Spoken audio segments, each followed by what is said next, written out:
আমি বক্তব্য রেখেছি, কিন্তু সময়টা আপনি সঠিকভাবে বলেননি। এমনকি ডক্টর ইউনূস আমেরিকায় গিয়ে একজনকে তিনি মাস্টার মাইন্ড বলেছিলেন। আমি সেই ব্যক্তি প্রথমে প্রতিবাদ করে বলেছি, এই আন্দোলনের একক কোনো মাস্টার মাইন্ড আমরা মানি না। আমাদের এই গণঅভ্যুত্থানের পরে আমাদের বিরোধী দলীয় নেতা তিনি একটি কথা বলেছিলেন। এই গণঅভ্যুত্থানের পরে আমাদের সাথে তিনি বলেছিলেন এই আন্দোলনের সম্পর্কে, আমাদের সাথে এই আন্দোলনের প্রধান নায়ক, আমি তাকে বিশেষভাবে ধন্যবাদ জানাচ্ছি। জনাব তারেক রহমান আজকে সংযুক্ত হয়েছেন। তিনি দূরে থেকেও জাতিকে আমি বলবো অত্যন্ত বুদ্ধিভিত্তিকভাবে এবং সফলভাবে নেতৃত্ব দিয়েছেন।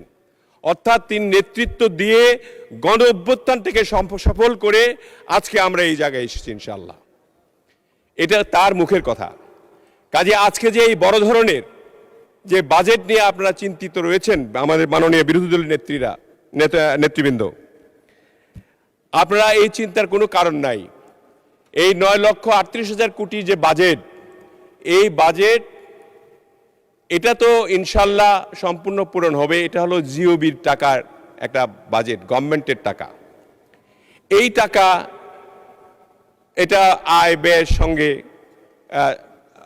একটা হিসাব করে করা হয়, কিন্তু এর পরেও কিন্তু প্রচুর উন্নয়ন হবে দেশে। পিপিপি মডেলে, G2G মডেলে যে কাজগুলি হবে, এই 9,38,000 কোটি টাকা শুধু নয়, এখানে আরো অনেক অনেক বেশি কাজ হবে। কাজেই এই 9,38,000 কোটি টাকা নিয়ে যে অবস্থা, যে বিরাট বাজেট, অবশ্যই আমাদের এই সরকারের আমলে জনাব তারেক রহমানের সরকারের এটা প্রথম বাজেট। এই বাজেটে আপনার 9 লক্ষ সর্বোচ্চ বাজেট দেওয়া হয়েছে এবং এটা প্রথম বাজেট। আরো 4টি বাজেট কিন্তু রয়েছে বাংলাদেশে। জি, বিরোধী দলের নেতা বলুন।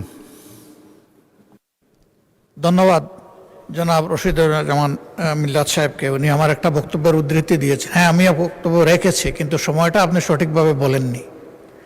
এই সময়টা ছিল 24 এপ্রিল মাস, আর পরিবর্তনটা হয়েছে 24 আগস্টের 5 তারিখ। আগস্টের 5 তারিখের পরে আমার এই বক্তব্য না। ওই সময় যাদের নেতৃত্বে এই অভ্যুত্থান সফল হয়েছে, আমার মনে হয় আমরা সবাই অন্তর থেকে তাদেরকে সম্মান করি, ভালোবাসি। তাদের এই জায়গাটা ঠিক রাখতে হবে। এমনকি ডক্টর ইউনূস আমেরিকায় গিয়ে একজনকে তিনি মাস্টার মাইন্ড বলেছিলেন। আমি সেই ব্যক্তি প্রথমে প্রতিবাদ করে বলেছি, এই আন্দোলনের একক কোনো মাস্টার মাইন্ড আমরা মানি না।